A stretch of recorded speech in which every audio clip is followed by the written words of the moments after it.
I heard you bought a Rolls Royce for $500,000. Yeah. Tell me about that purchase. Insecurity, dude. I wanted to make sure that the car that I drove, I couldn't get sunned. You couldn't get sun? Like that was just the insecurity. Wait, tell me what that means, because I feel like that's slang and I don't know what that means. It just means that, like, no matter who pulls up next to me, they're not sunning me. I ain't trying to get between you. I'm just trying to get between you. I pick it up, beat it up, I don't ever run a freeway. Luca Netz, Pudgy Penguins, entrepreneur, CMO of Gel Blasters. I feel like you wear so many hats. Yeah. What are they? CEO of Pudgy Penguins is the hat I'm wearing now.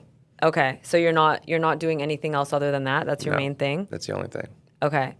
I want to go back to how you started, because I've listened to some interviews. I've heard you talk about you were raised by a single mom. Yep. That has come up multiple times.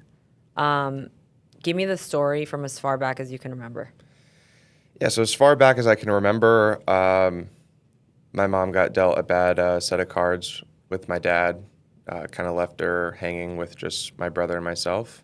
And for about 9 to 10 years, from 1 to 10 or 11, we just migrated from house to house, just staying on couches and guest bedrooms and whoever would take us in. So sometimes it'd be family, sometimes it'd be friends. So I've lived everywhere from the south of France to London to Atlanta to New York to Texas. I mean, just so many places. I mean, the list is like probably like 15, 16 different places.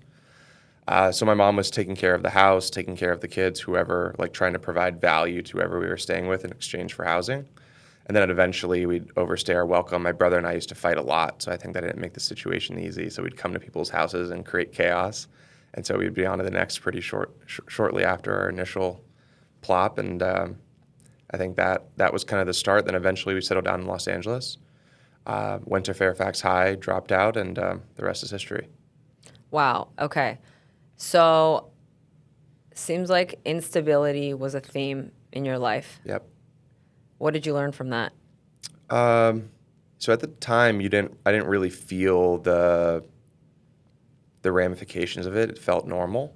I think in hindsight, it gave me what my superpower is, which is I think I'm a very high EQ individual. So there's like IQ and EQ. Yeah. EQ is like your emotional quotient, how you are around people and like how you can work with people. So being in so many different environments, I think I was able to develop a really high emotional quotient. And I think that gave me my superpower, which is marketing. Like I really understand people and I understand perspective. And I think that's because of so many different perspectives and so many different people that I was around while I was growing up. We're all influenced by social media. Yep. All of us. In a way, it's sort of become a school. If you think of it's like where we learn so much of what we do. Like you think about what you actually learned in school versus what you learned when you were 16, when you were throwing these parties, and what you learned from actual real life, and then what you learned just by playing with your phone. Yeah. A lot of it was on your phone. If you could start a school, what would you include in the curriculum that you think is important that's not in it? Yeah, that's a great one because I have this like idea, but I feel like no one's built a real educational tech stack the way that it should be. And so how do you create a curriculum step A through Z that teaches you everything from making an LLC to creating a Shopify store to filing your taxes to understanding tax law to understanding market conditions and how to invest appropriately and what macro means, like if inflation is high, what that means for the macro market if inflation is low. What does that mean? High interest rates, what does that mean? Low interest rates. There isn't a single place where like somebody can go and get a decent understanding of just the world and entrepreneurship, like just one simple place. And you want to make sure in this platform that you don't go too deep down the rabbit hole in certain verticals. Like I'm not going to teach you technical analysis on stock trading, right? But it's important for you to know that if you have a 401k and you know that inflation is raising and interest rates are raising, that you should know to go cash, right? And then if inflation is going down and interest rates are low, then that means more money is going into the Amazons and the Facebooks and you should be. And like just very basic things that nobody knows, that there isn't a place that like you could just learn for 30 minutes just macro conditions on how to invest once you're making money as an entrepreneur. Taxes is just something, I remember the biggest thing that scared me when I first started making money, because my trajectory, I was lucky I found product market fit really quick. Yeah. And I went from zero to millions in like a couple months. I was petrified about like legal and accounting, and I had nowhere to go. Like not even a good reference point. It was probably finding my lawyer and my CPA or my EA was probably my best two things in life. At least for my entrepreneurship journey.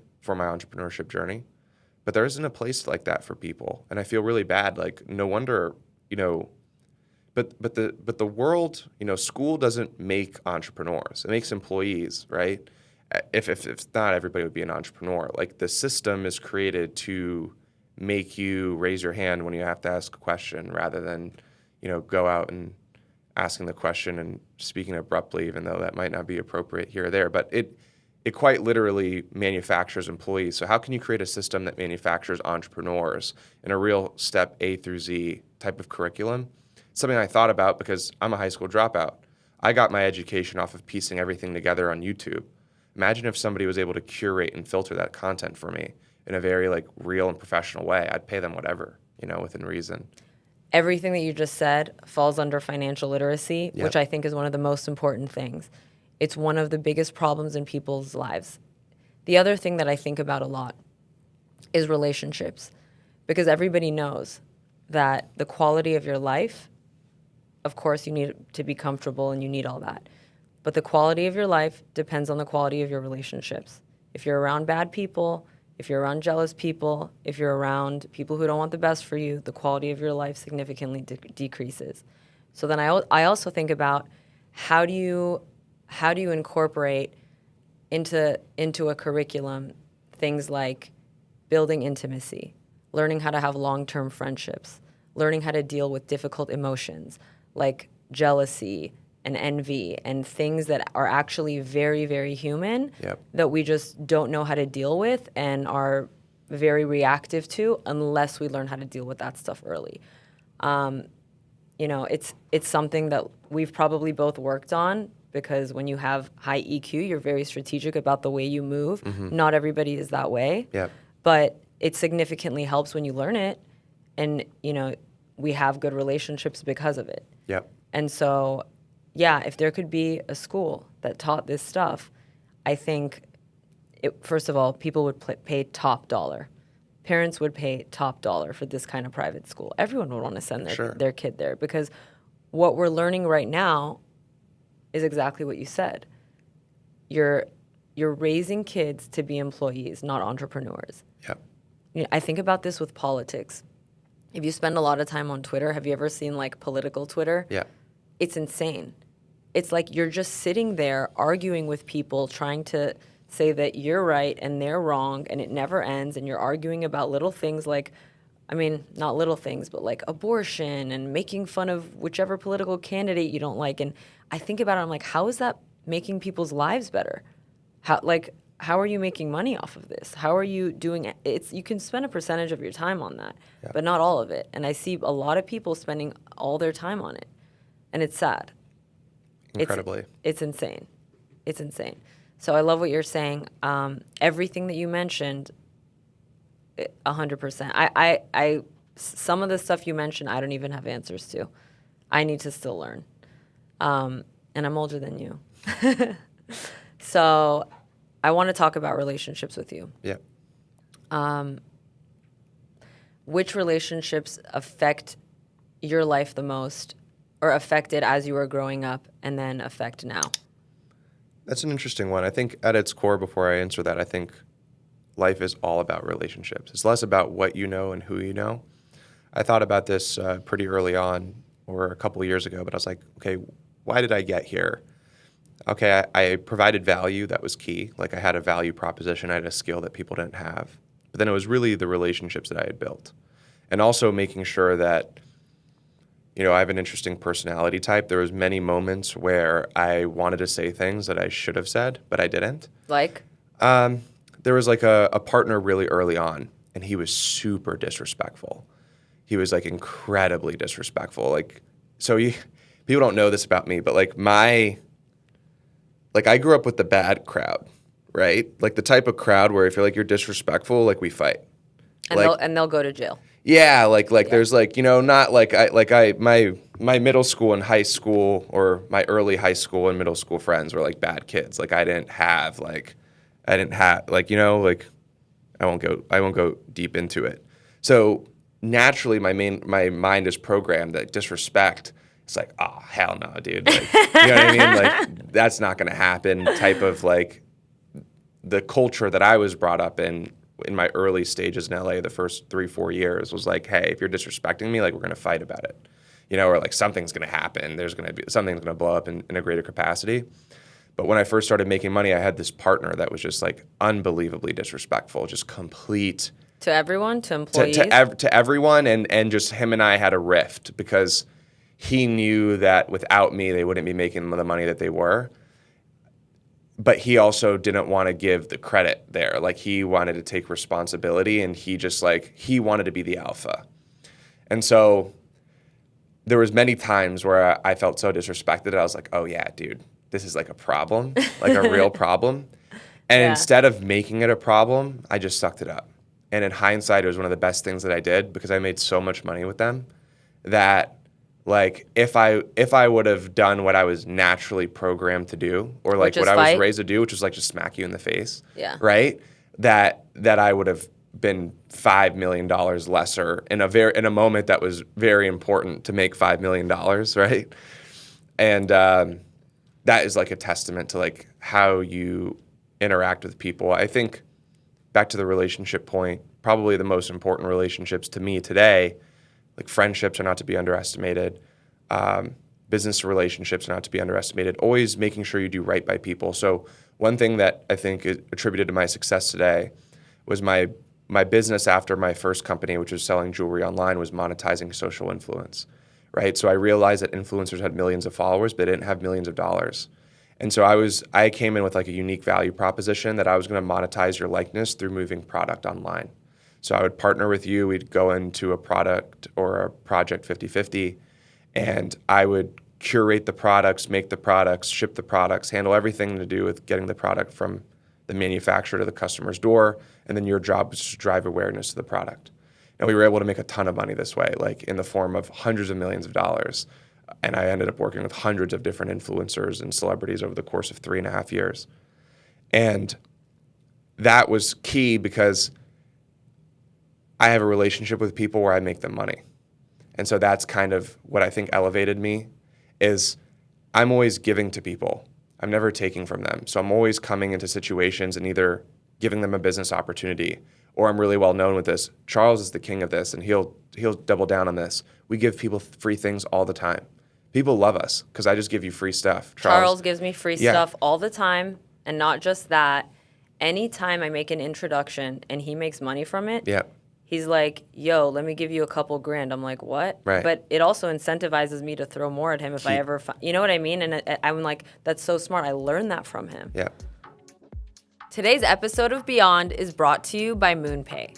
MoonPay is your portal to Web3 where you can transact with peers globally and own your digital identity.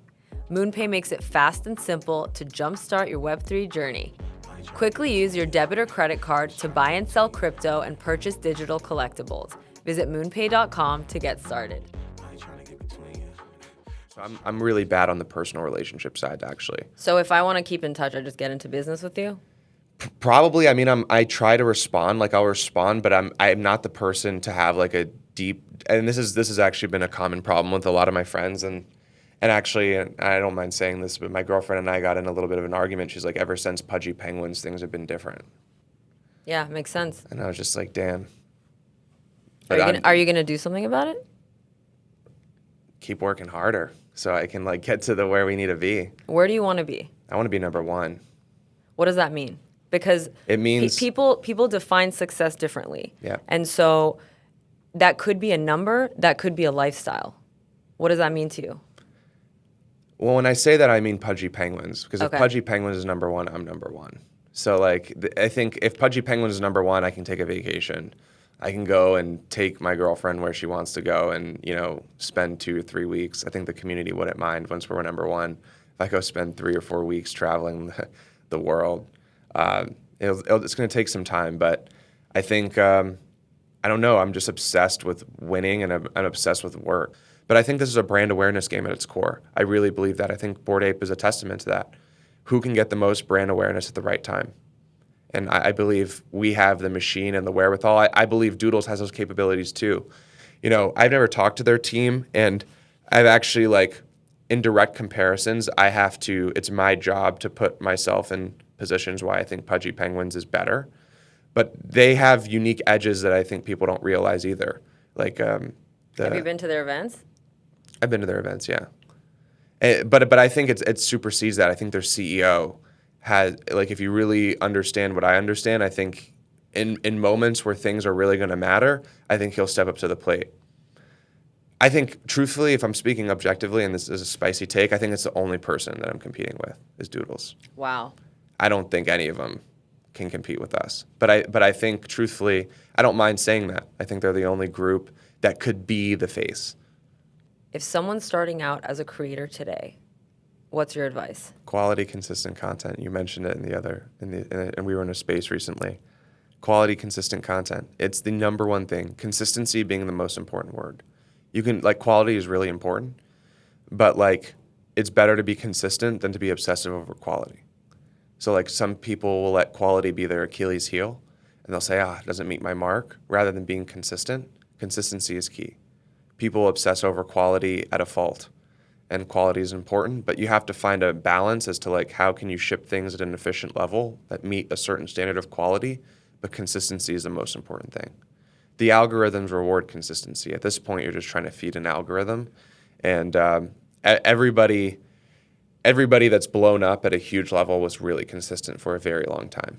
And I think that ranged true across everyone, with, like, the exception of, like, 1 out of 1,000 will just do a viral video and just get super, super lucky. But even then, they were probably consistent beforehand in some sort of shadow fashion. But consistency is key.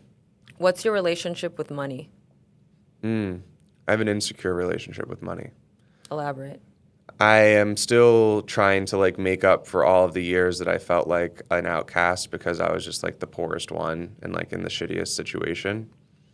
So, like, I have a really insecure relationship with it where I still try to, like, show it in ways that I feel like I just need to prove myself to people. So it's still important to me to show people that I'm successful and I'm rich, when in reality, that's not who I am.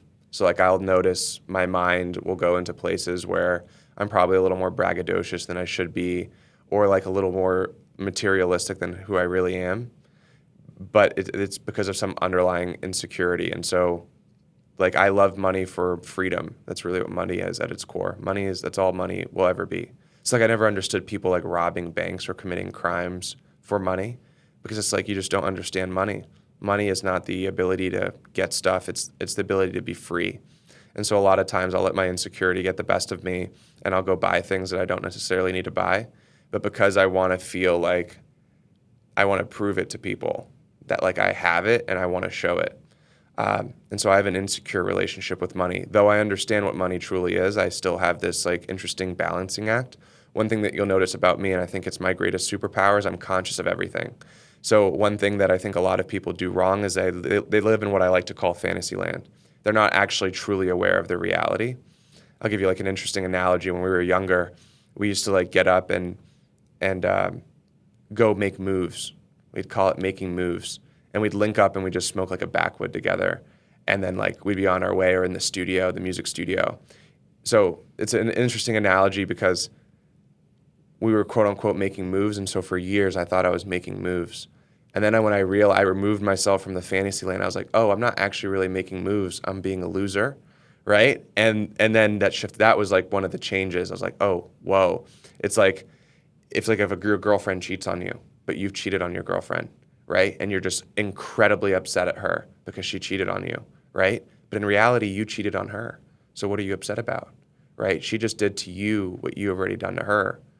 Perspective, right? You're just upset because you're living in fantasy land that she cheated on you, but if you pull yourself out, you actually cheated on her first. So what are you upset about? As a girl, you notice the way you get treated when you're wearing makeup, when you're dressing sexier, when you're hanging out with certain people, when you're wearing designer clothing. It's like sometimes I'll hit up my mom and I'm like, hey, can I borrow your Hermes bag? I'm not paying for that, you know? Right. And so, because I know when I walk into a room and I'm holding it, people just walk up to me because they make an assumption based on what I'm wearing. So it's a little strategic. It's also a little insecure. It's like when you see someone who's decked out constantly. Sometimes it's fashion. You know what I mean? Sometimes it's fashion. Other times it's insecurity. It's crazy you say that because I want to share a little story. It's like a 60-second story, but it's a perfect thing. When I first started making money, I actually maybe had $700,000 to my name, and I was still wearing the same skater clothes with holes in it. And at the time, I was living with this guy named Patty, and he was at the time like the biggest Instagrammer, like the Nelk before Nelk, the Danny Duncan before Danny Duncan. He was like the king of Instagram for about 6 to 8 months. And we went to Ben Simmons' house one time, and Ben, I think, was dating Kendall. And so the Kardashians were there. I walked in, I just felt super insecure. I was like in the corner, and no one was talking to me. I was like, all right, cool. I sat there for 2 hours. And then on the drive back, I was like, what the heck? Like, why? Like, why did I feel like such a wallflower? And I went crazy on the drip literally that night. I just like cashed out like maybe 50 grand worth of clothes.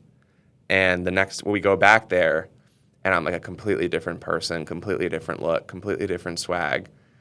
I forget, a couple weeks later we go back and then boom, I'm talking to everyone. Isn't that crazy? Crazy. It was that's why even now, like I'm a little swaggy, maybe a little too swaggy for my position, but it's like, I know how to like play the room, right? And so that was a really interesting moment in my life, and probably the one that started this like net negative insecurity amplification effect. But it was in real time. I mean, it was the exact same people, exact same situation the weeks before, exact same house, exact same friends, except the difference was my attire. And the second time I went, people spoke to me, and we interacted and we socialized. And that's so crazy that we have the same observation. But yeah. It is true that people treat you differently Completely. when you're wearing that kind of stuff. Yep. And it also goes to show a little bit of what society values, which isn't always necessarily the best thing, but it's just an observation to be made. Well, you have to know how to play the game. It's all about the game, right? And like understanding Always. it. It's like a lot of people now are like, okay, escape the matrix. You have to reprogram the matrix. Everyone wants to like brute force the matrix. Like, no, you have to play within the bounds of the matrix and then rework it. What's something that you want to reprogram? I think there's a couple things that are really hurting the young generation. And the two things that really changed my life the moment, there was a couple things that changed my life, but it was really accountability. So there's a huge disease that's going around with people where they lack accountability. It's the government's fault. It's the farmer's fault. It's the law's fault. It's the police's fault. It's everyone else's fault but their fault. This needs to change. It's like it's quite literally a disease worse than COVID that's like spreading around people because it's always somebody else's fault.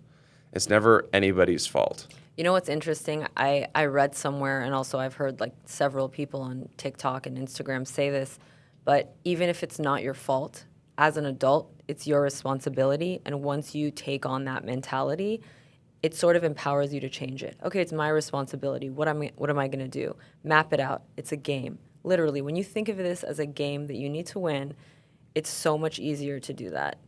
One more thing. I heard you bought a Rolls Royce for $500,000. Yeah. Tell me about that purchase. Insecurity, dude.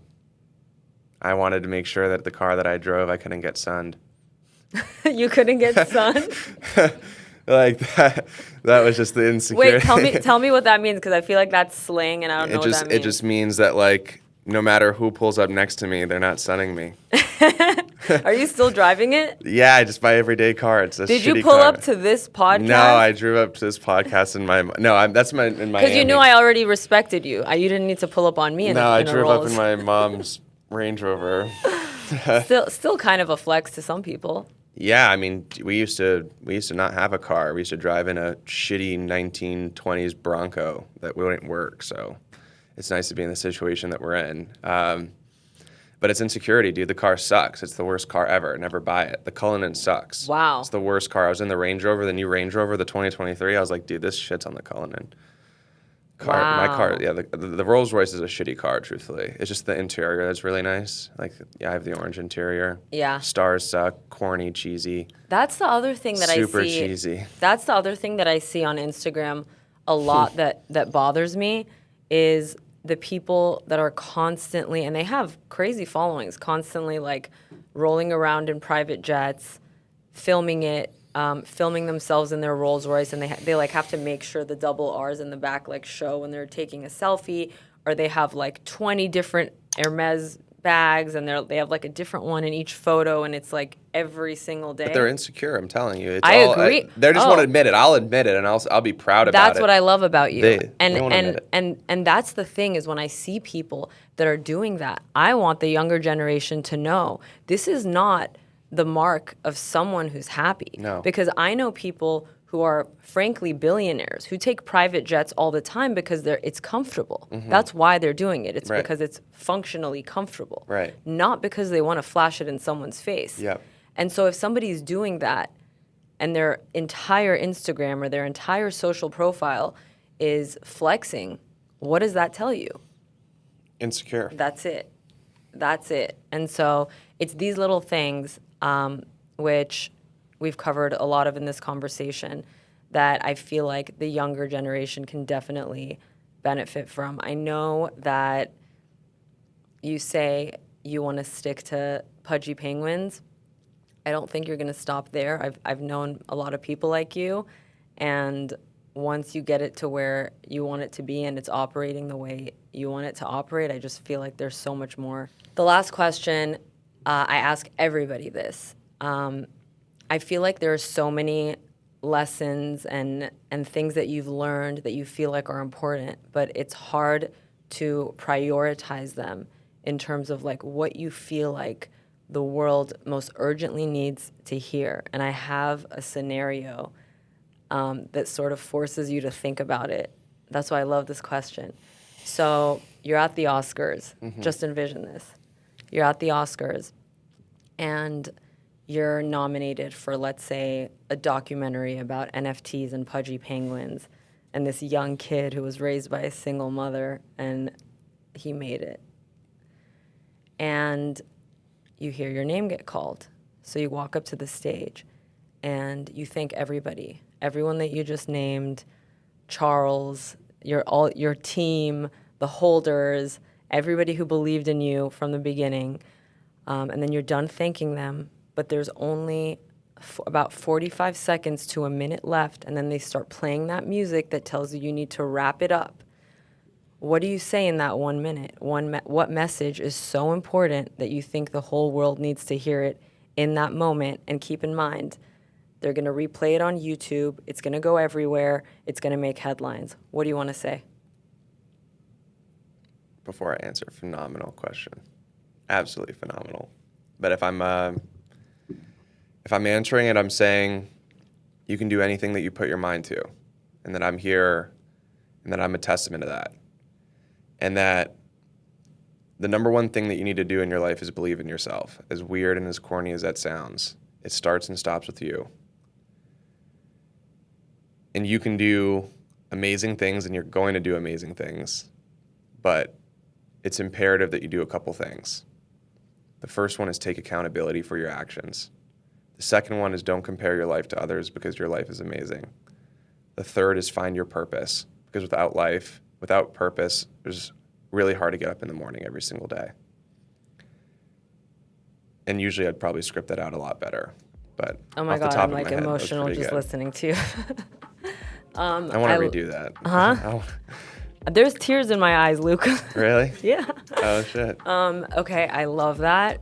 Thank you for coming here. Thank you for doing this episode. Hey, you're a great interviewer. Thank you. Thanks, guys. Today's episode of Beyond is brought to you by MoonPay. MoonPay is your portal to Web3 where you can transact with peers globally and own your digital identity. MoonPay makes it fast and simple to jumpstart your Web3 journey.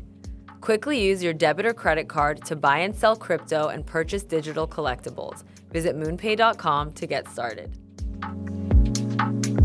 I pick it up, beat it up, I don't ever on the freeway. I ain't trying to get between you. I'm just trying to get between you.